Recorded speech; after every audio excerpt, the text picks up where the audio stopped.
Queridos amigos, amada iglesia, los saludo con la paz del Señor. Un domingo más que estamos compartiendo el mensaje de vida eterna, el mensaje de salvación. La palabra del Señor, que es útil para enseñar, para redarguir, para instruir en justicia. En esta fecha, en muchos púlpitos se está compartiendo, honrando a las madres, cuyo amor no existe otro igual que se parezca tanto como el amor que nos da Dios, el amor de una madre. Quiero honrarlas, aunque recibí de Dios, llevar este mensaje a la madre de todas las batallas que vamos a tener en breve. ¿Cuál es la preparación para recibir al amado de nuestra alma, al amado de nuestro corazón, a Jesús, que viene a recoger pronto a su iglesia? Entonces, quiero que me acompañe, si puede compartir este mensaje con amigos suyos para que puedan ser bendecidos y puedan bendecir a otros. Primer mensaje que voy a leer, primer pasaje que está en Lucas capítulo 12, 54 al 56. Jesús decía de esta manera, escuchen, decía también a la multitud: cuando veáis la nube que sale del poniente y luego decís agua viene, y así sucede, y cuando sopla el viento del sur, decís hará calor, y lo hace. Y mire lo que dice Jesús: hipócritas, sabéis distinguir el aspecto del cielo y de la tierra, y no distinguís este tiempo. Y no distinguís este tiempo. Querida familia, amada iglesia, la Biblia es el manual de vida. Me encanta cuando alguien dice, es el manual de herramienta que nos ayuda a ajustar los tornillos que muchas veces están mal en el hogar, en la casa, en las personas, en nuestros hijos. Me encanta, me encanta. Entonces, por eso que es la palabra perfecta, infalible, que tenemos y podemos contar con ella para guiarnos en este mundo de oscuridad y donde muchas veces hay gente que no sabe hacia dónde ir. Es tan perfecta y completa la palabra que nos muestra, queridos amigos, los eventos que sucedieron hace 4,000 años atrás. Nos muestra los hechos que van a suceder ahora, nos muestra el camino que debemos seguir, pero también nos muestra los eventos escatológicos futuros de lo que va a ocurrir en la tierra. Como les dije antes, estos eventos son uno de los pilares de la sana doctrina que profesa nuestra iglesia y muchas iglesias cristianas. Se menciona la segunda venida, el rapto, la segunda venida de Cristo, se la menciona, como lo dije anteriormente, no menos de 300 veces en el Nuevo Testamento y más de 1100 veces en el Antiguo Testamento. ¿Por qué será? Porque Dios quiso que nosotros prestemos atención a esta doctrina, que en los últimos tiempos no se ha predicado mucho. ¿Sabe por qué? Porque así como los temas del infierno, de la santidad, de guardarse una vida pura, no son muy populares en este tiempo. No son muy populares. Acompáñame en este breve viaje escatológico que haremos para distinguir las señales de los tiempos, así como distinguimos cuándo va a llover y cuándo va a hacer calor. Entonces Jesús nos está llamando la atención y dice que no nos hagamos los distraídos, no nos hagamos los giles, pues no es difícil distinguir cuando viene una tormenta, se ven las nubes negras y lo tardío de la hora que estamos viviendo, no podemos hacernos los distraídos. ¿Qué significa? La palabra escatología. Escatología viene del griego eschatos, que significa postrero, y logos, que significa estudio. Estudio de los eventos del futuro, significa de las últimas cosas. Estamos viviendo ya el comienzo del final de estos tiempos, mi hermano. Escúcheme, pero no debemos estar desanimados. Yo no estoy desanimado, porque por el contrario estamos viendo muy expectantes cómo las piezas proféticas vienen calzando de manera perfecta para que se cumplan estos eventos. Así como estaba en los 21 días expectante de lo que Dios iba a hacer y que al final su mano poderosa con brazo extendido nos trajo nuevamente a los caminos de la democracia. Estamos en los albores, en el último posible avivamiento de una lluvia tardía, tal como Joel lo advierte en el Antiguo Testamento. ¿Por qué? Porque vemos en este tiempo los corazones abiertos, las mentes, las personas buscando a Dios como nunca antes.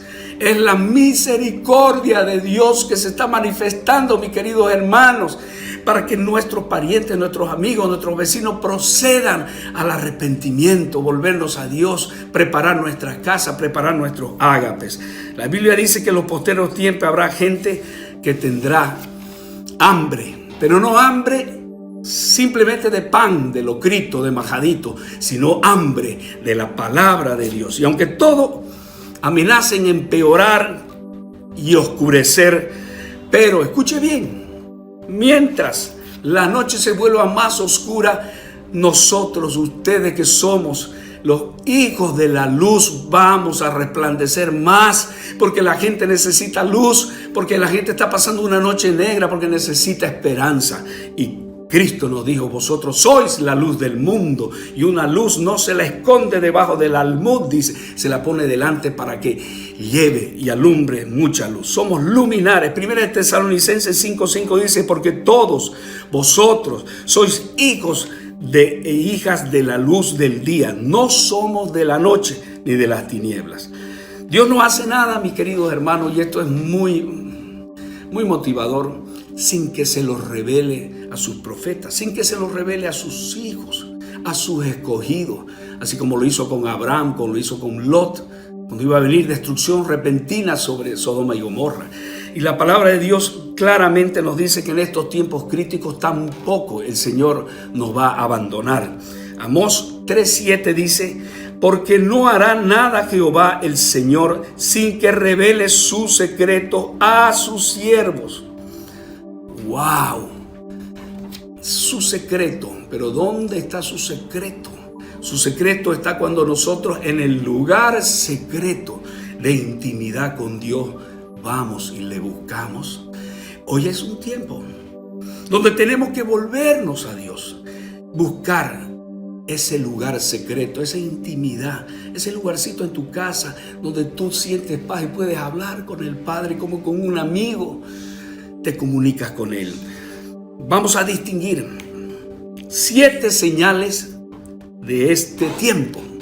Hay unas que se han cumplido de todas las señales, pero hay una que voy a tocarla al final, amados hermanos, que todavía no se ha cumplido, y por eso que estamos en el tiempo de volvernos hacia Él. Primera señal, una de ellas es la que dice Daniel 12:4: pero tú, Daniel, cierra las palabras y sella el libro hasta el tiempo del fin.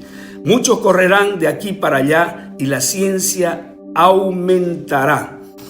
Estaba analizando los eventos históricos de cómo la ciencia en este tiempo, mis queridos hermanos, ha aumentado. Y en 1901 se concibió el primer automóvil por Ramson Olds. En 1903 cobró vuelo el primer avión por los hermanos White, si usted se recuerda. En 1908, mire qué rápido, se creó el modelo T de Ford. En 1936, primera computadora programable, la Z1, por Conrad Zuse. En 1967, primer trasplante al corazón por el doctor Barnard. En 1969, primer hombre a la luna, Neil Armstrong. 1996, primera clonación. En estos últimos 100 años, el mundo fue transformado por los cambios tecnológicos científicos. ¡Oh! 100 años atrás el mundo andaba a caballo, a luz, a vela, mechero, todo era artesanal. La revolución industrial en Inglaterra cambió todo, dio un cambio fundamental en la economía en toda Europa y el mundo. Ojo, lo interesante es que pasaron 1900 años desde Cristo y más de 4000 años antes de Cristo que no habían estos cambios tan trascendentales. Pero en 1900 empezaron, el siglo pasado. Amados hermanos, estos últimos 100 años el mundo ha sido transformado por la ciencia. Yo me recuerdo como si fuera ayer el primer canal de televisión que llegó acá a Santa Cruz, Canal 11, jamás me voy a olvidar. Pero inmediatamente empezó a entrar ya la televisión a colores, después vino los teléfonos inteligentes, después vinieron el Wi-Fi, las redes sociales, la navegación por GPS, el Google, la era digital, la cibernética, la astronáutica, los viajes espaciales que ahora ya cuestan $180,000. Estamos viviendo lo que dice esta profecía de Daniel. En los postreros tiempos la ciencia aumentará. Pero tú, le dice a Daniel, cierra las palabras y sella el libro hasta el tiempo del fin. Segunda señal. Cuando la higuera reverdezca es para que en esta época, ¿qué es la higuera? La higuera es Israel, simboliza Israel. Y no olvidemos que Israel, entre otras cosas, es el reloj de Dios que nos marca los tiempos de estos eventos que van a ocurrir. La higuera no solo reverdeció ahora, sino ha dado fruto. Usted vaya a Israel y usted va a ver campos inmensos que eran desiertos convertidos en plantíos de naranjas, de flores, de frutos de todo tipo. Es algo extraordinario. La higuera reverdeció. Y mire lo que dice cuando da esta profecía en Mateo 24, 32 al 35. De la higuera, aprended la parábola, dice. Cuando ya su rama está tierna y brotan las hojas, sabéis que el verano está cerca. Así también vosotros, cuando veáis todas estas cosas, conoced que está cerca a las puertas. De cierto os digo que no pasará esta generación hasta que todo esto acontezca. Jesús dijo, no pasará esta generación hasta que todo esto acontezca. ¿Qué generación? Viene la pregunta. Es esta, es la nuestra, es la tuya. Es lo que está pasando. Amado, estamos distinguiendo entonces las señales de los tiempos que son para esta época. Dios mismo nos está diciendo que este mismo Jesús que ya vino, vendrá otra vez. Entonces, el futuro está aquí ahora. Lo que soñamos antes, ya lo estamos viviendo. Tercera señal. Y aquí note el trasfondo, porque esta profecía también se dio en los tiempos de Jesús. La he incluido porque quiero que usted distinga de que cómo se cumple una tras otra este tipo de profecías que Jesús viene haciendo. Note el trasfondo de la profecía que hoy vamos a leer, pero primero quiero leer Mateo 24, 1 al 4, que dice, cuando Jesús salió del templo y se iba, se acercaron sus discípulos para mostrarle los edificios del templo. Este pasaje dice que Jesús se iba y los discípulos lo abordaron para mostrarle los edificios del templo. ¿Por qué quería mostrárselo? Pero si Jesús, ¿acaso no lo conocía? Claro que lo conocía. ¿Cómo cree que Jesús no los había visto antes? Claro que los conocía. Jesús había profetizado inclusive que el templo sería destruido totalmente y que no quedaría piedra sobre piedra. Los discípulos de Jesús parecían estar escépticos. Entonces, pues, le parecía imposible de que esta profecía se dé. Es como si le estuvieran diciendo, Señor, mira, estas piedras que son del tamaño casi de una iglesia pequeña cada una y están unidas, ¿cómo van a ser destruidas y separadas una de la otra? ¿No será que en tu profecía hay un error? Sabemos que el templo, amados hermanos, era el centro de la vida judía. Era el centro espiritual, era el centro social. Toda la esperanza estaban basadas en el templo. Era impensable su destrucción. Pero por causa del pecado, el pecado, así como en el pueblo de Israel, tuvo consecuencias devastadoras. Lo tendrá para nosotros si es que no nos arrepentimos. Amados, los romanos vendrían a destruir Jerusalén. En Lucas 21:20 Jesús mostró cómo sería este cuadro.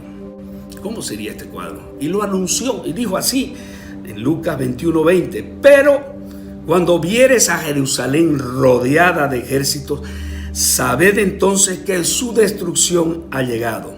Fue así que 40 años después los ejércitos romanos dirigidos, mandados por Tito Flavio, el emperador Tito Flavio, y rodearon la ciudad con muchos ejércitos y sucedió tal como Jesús lo había profetizado. Y ojo, más tarde los saqueadores vinieron y con implementos de hierro muy poderosos empezaron a desunir cada piedra para sacar el oro que se había derretido, porque fue quemado también. Entonces, literalmente se cumplió esta profecía, que piedra sobre piedra no quedará. Esta es una de las primeras profecías cumplidas, donde literalmente sucedió. Se cumple al pie de la letra la profecía que Jesús dice, ¿no?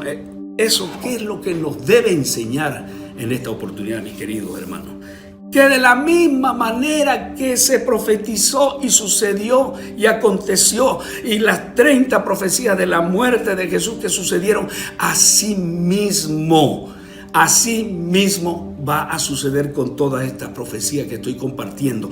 El que tenga oído, oiga lo que la palabra dice al siervo de Dios, a usted que tiene un corazón de carne, no de piedra, y que escucha, que siente que estas palabras vienen de Jesús, vienen de Dios. Cuarta señal. Jesús dice que la primera marca del final de los tiempos será la proliferación de falsos cristos. Mateo 24, del 4 al 5 dice, respondiendo Jesús les dijo, mirad que nadie os engañe, porque vendrán muchos en mi nombre diciendo, yo soy el Cristo, y a muchos engañarán. Mucha gente será engañada, de hecho, ha sido engañada. Pero Primera de Juan nos advierte para que no caigamos en eso. Primera de Juan 4, 1, 3 dice, porque muchos falsos profetas han salido por el mundo. Y este es el espíritu, dice al final del pasaje, este es el espíritu del anticristo, el cual vosotros habéis oído que viene y que ahora ya está en el mundo. En realidad, hace 2000 años, el espíritu del anticristo está en medio de nosotros. La palabra anticristo significa todo lo que es anticristo. Es contrario a Cristo. Por eso anticristo significa contra de o en lugar de. Esto es de Cristo. El anticristo viene en contra del verdadero Cristo y se prepara y se presenta más bien como, vamos a decir, como el Cristo para engañar a muchos. En estos últimos 50 años, más de 1,200, me encantan las estadísticas, más de 1,200 anticristos o personas que se han nombrado como Cristo, que no han sido verdaderamente Cristo, han aparecido. Vaya, entra al internet y se va a sorprender. Quinta señal, habrá una manifestación de guerras y de continuo conflicto. Versos 6 y verso 7. Dice, y oiréis de guerras y rumores de guerra, mirad que no os turbéis, porque es necesario que todo esto acontezca.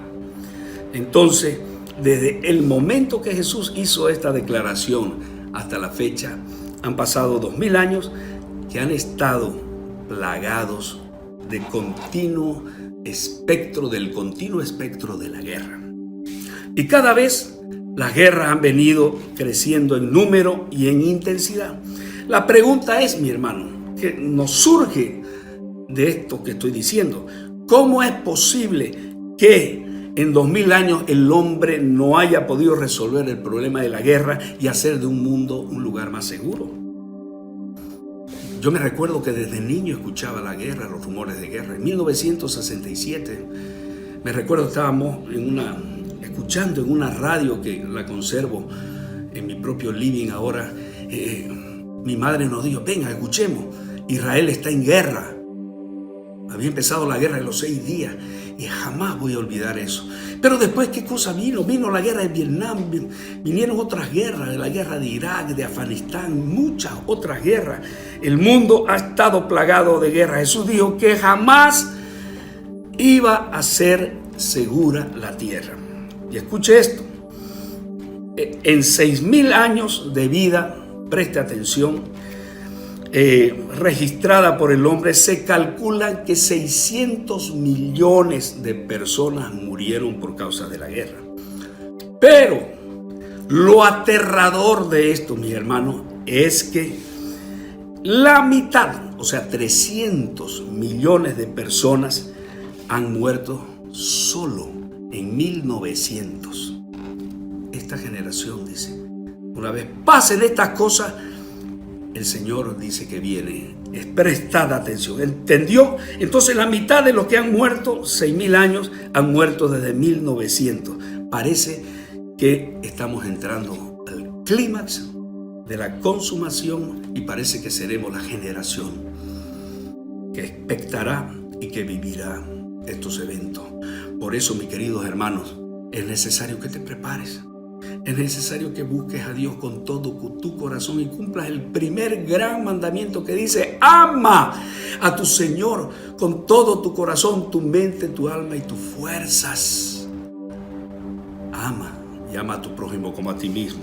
Esta generación, la generación en la cual estamos viviendo, ha visto más guerras que ninguna generación. El terrorismo, el secuestro, asesinato, guerra, persecución. Y un detalle importante, hermano, todo se centra en Jerusalén, en Israel. ¿Por qué será?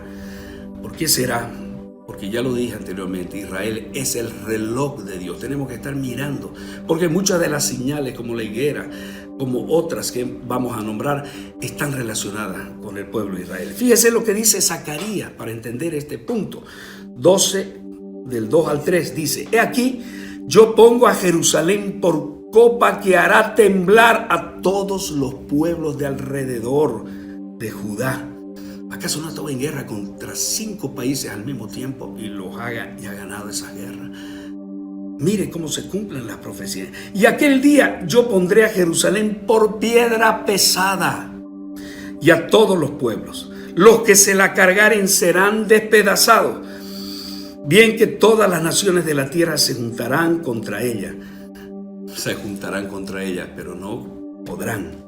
Amados hermanos, ¿sabía usted que Israel, solo hacer una pequeña pausa, desde 1947 como que nace como nación, empieza con 600,000 personas, gente muy humilde que fue reunida, pero ahora se ha convertido en una potencia agrícola, militar, que hace unos días me comentaba, antes de la pandemia, el cónsul de Israel, que por billones de dólares, acaba de vender a una multinacional que va a producir autos inteligentes. Está cobrando, está ganando. Israel es una potencia en todos los aspectos.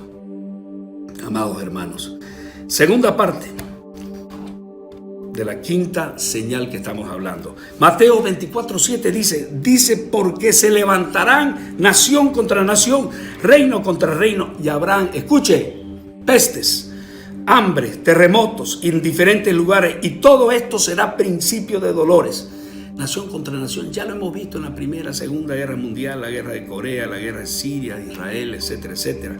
Habrá pestes y habrá hambre, terremotos, y esto será principio de dolores.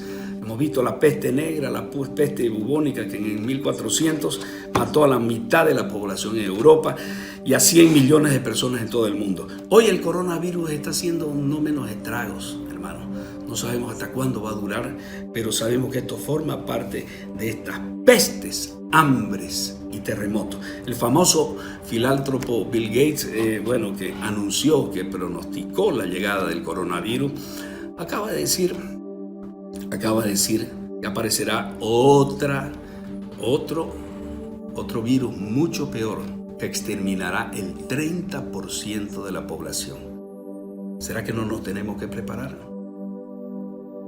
Yo tengo una, vamos a decir, una señal de interrogación ante este personaje, pero es importante que nosotros vamos y nos preparemos. Terremotos en diferentes lugares, los tenemos más seguidos que nunca antes en la historia. Hambres, Jesús mirando a través del tiempo dice que habrá hambre. ¿Cómo puede ser? El hombre con abundante habilidad agrícola y genética ya debería haber resuelto el problema del hambre, pero igual dice que va a haber hambre. Primero, ¿por qué? Por la falla de la agricultura misma. Segundo, por el embudo, que significa la distribución de los alimentos. Vivimos en el planeta Tierra, que ha consumido casi de inmediato todo lo que produce. Ahora todo lo que produce lo está consumiendo.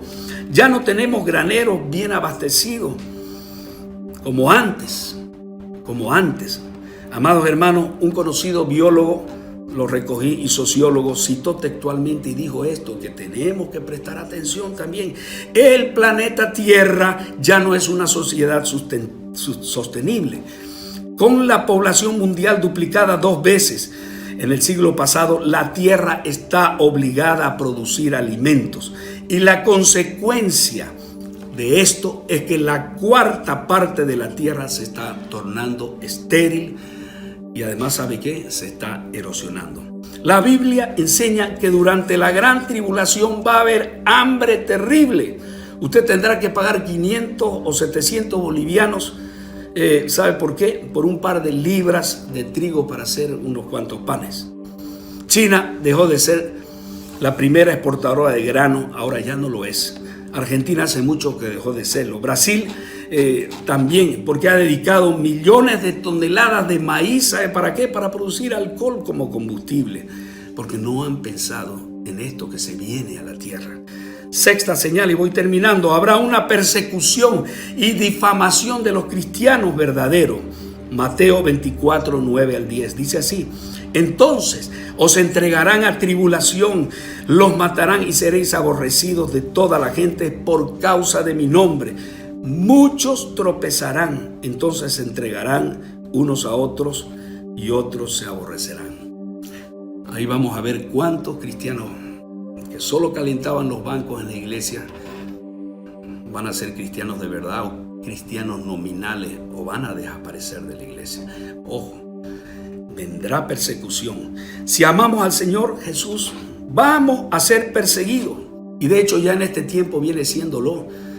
Miles de cristianos están muriendo por causa de degüello, de decapite, de incineración, allá en Siria, allá en Irak, allá en África, en muchos lugares. Amados hermanos, en la misma China, en la misma Corea del Norte. Jesús dijo que la persecución religiosa se aumentará al final de los tiempos y estará centrada contra el cristianismo. Aquellos que siguen esto tienen que prestar atención. Hace un año atrás mi hija estaba en Egipto y vimos las noticias de que 8 vietnamitas fueron asesinados visitando las pirámides de Egipto. Mi hija estaba allá. Yo casi me muero porque vi una noticia de que más posteriormente salió de que 16 cristianos fueron asesinados allá en Egipto. Mi hija estaba allá y Dios la protegió, la guardó. Gracias a Dios, esta era una noticia que era un poquito de antes, entonces, pero nos causó un pánico terrible, porque Egipto ya hay solamente un 3, 4, hasta 5% de cristianos coptos. Los demás son musulmanes y hay una persecución terrible. Ojo, ¿sabía usted que hay más cristianos que han muerto por su fe en el siglo pasado que en todos los demás siglos desde que Cristo murió en la cruz? Se estima que más cristianos fueron torturados y asesinados en 12 meses en la Segunda Guerra Mundial que murieron bajo el Imperio Romano. ¿Se da cuenta? Más de 50 millones de cristianos fueron masacrados en Rusia y en otros países comunistas porque mencionaban el nombre de Cristo. La abuela, los bisabuelos de mi yerno Daniel murieron de hambre allá en Ucrania, en el genocidio de Holodomor, que se llamó. Fue terrible. La sociedad comunista cometió muchos terribles asesinatos y destrucción. Séptima y última señal, con esto termino. Y será predicado el evangelio del reino en todo el mundo para testimonio de todas las naciones, y entonces vendrá el fin. Queridos hermanos, esta es la única, creo yo, señal que falta por cumplirse. La Biblia es el libro más vendido de toda la historia y es el libro más traducido a diferentes idiomas. Y qué importante saber esto, porque en el año 2000 ya 2.654 idiomas fueron fueron traducidos la Biblia fue traducida a ellos, según Vincenzo Plagia, presidente de la Federación Bíblica. Según el Instituto Global Wycliffe, de 7.700 millones de la población mundial, solo faltan 98 millones. Escuche, de 7.700 millones de personas, solo faltan 98 millones de personas y unas 1.919 lenguas. Pero, hay un pero, que tenemos que prestar atención. La profecía no dice que todas las personas serán predicadas, dice las naciones. Entonces, y sobrevendrá el fin. Amigo, hermano, es impresionante ver, lo veo en el teléfono de mi yerno Daniel, que es misionero, y él está al tanto de estos temas. Entonces, cada día va aumentando, pero va cambiando los números, las cifras de las traducciones de la Biblia en diferentes idiomas y dialectos.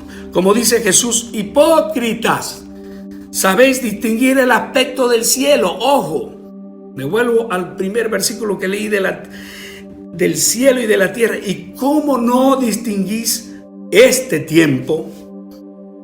Amados hermanos, muchos creyentes hasta antes de la pandemia éramos burla de muchos. Pero esta persecución de los últimos días se volverá al rojo vivo. Entonces tenemos que estar preparados. ¿Cuál es mi apelo para terminar? ¿Cómo está tu vida? ¿Eres consciente de lo tardío de la hora que estamos viviendo? ¿Tienes certeza de tener a Jesús en tu corazón? ¿Entiendes que lo que Él está buscando es llevarnos a un refugio seguro, teniendo intimidad con Él, viviendo estos días buscándolo en secreto? Dios te está esperando con los brazos abiertos, pero estás demasiado ocupado, estamos demasiado ocupados en verla. ¿Cuántos murieron hoy? ¿Cuántos han sido salvados? Dios está buscando tu corazón, tu atención, como María, no como Marta, que está haciendo cosas, que estuvo haciendo cosas y cosas. La mejor parte se la llevó María. ¿Eres una María? Si no lo eres, tienes que convertirte en una María en estos tiempos. En una María, no me refiero al sexo, me refiero a la actitud que tuvo María de buscar a Jesús y de contemplar la belleza, la hermosura de su rostro y escuchar sus palabras y ser edificado y crecer y entrar en eso que yo llamo el refugio seguro. Conclusión, hoy es tiempo de ponernos a cuentas con Dios. Solo Jesús es un refugio seguro. Debemos iniciar el proceso de vivir en santidad, ponernos a cuenta con tu cónyuge, con tu hijo, con tu familia, compartir a Jesús a tiempo, afuera de tiempo. El tiempo y los tiempos son malos, amados hermanos, pero Dios va a avisar a los que son escogidos, a los que están en su lugar secreto, buscándole con todo su corazón. Uno de mis consuelos me contaba, la última vez que estuve con él allá en Brasil, que tuvo un sueño que vio la ciudad de San Pablo totalmente destruida, totalmente arrasada, y que Jesús estaba viniendo a recoger a su gente. Él preparó, llamó a toda su familia, así me lo dijo, para que estén listos para este evento extraordinario que parece ciencia ficción, pero que en la realidad va a acontecer, aunque digan los extraterrestres vinieron y se lo llevaron, que seguramente esas van a ser las noticias. Amados hermanos, un pastor ungido casado con una prima hermana mía se soñó hace unos días que sus hermanos se quedaban, estaba angustiado porque no atendieron, no escucharon atentamente la voz de Dios. Una hija espiritual mía, y con esto termino, se soñó que había tocado las trompetas y que Jesús había venido a recoger a la iglesia y que todos estaban subiendo arriba. Amados hermanos, pero aunque no suceda esto hoy, esta noche, aunque no suceda mañana, deberíamos estar preparados, preparar nuestro corazón, no solo porque puedan acontecer esto, no por miedo, sino por amor. ¿Por amor a qué? Por amor a vivir una vida reposada, apartada en Cristo Jesús, una vida de paz, una vida de gozo, una vida de alegría. Dice el ladrón. ¿Quién es el ladrón? Es el diablo. Vino a matar, hurtar y destruir. ¿Qué cosa? A matar nuestra salud, a destruir ¿qué cosa? Nuestro relacionamiento, esposo y esposa, hijos. Y a hurtar ¿qué cosa? Nuestros recursos. Como tal ha ocurrido y está ocurriendo en muchos hogares en este tiempo de pandemia y de coronavirus. Amados hermanos, es tiempo de rendirnos a sus pies. No habrá nada más dulce, nada más perfecto que estar en sus brazos, en ese refugio seguro. Quiero orar por ti. Padre, gracias por este mensaje que sé que viene de parte de ti, Señor, para mucha gente. Prepara la buena tierra para que caiga la semilla, Señor, en buena tierra, Señor, y de fruto al 30, al 60, al 100 por uno. Y muchos sean alcanzados, porque los campos están blancos y la cosecha está lista, Señor. Tú estás viniendo a la cosecha. Estamos viviendo el último avivamiento. Y quiero, Padre, que cada uno que me escucha, Señor, proceda al arrepentimiento, a volverse a ti. Me gustaría que hagas esta oración. Si tú no tienes la certeza de tener a Jesús en tu corazón, di conmigo: Señor Jesús, creo en ti. En esta noche te abro las puertas de mi corazón y te recibo como mi Señor y mi Salvador. Escribe mi nombre en el libro de la vida allá en el cielo y tenme en cuenta hasta tus escogidos. Amén y amén.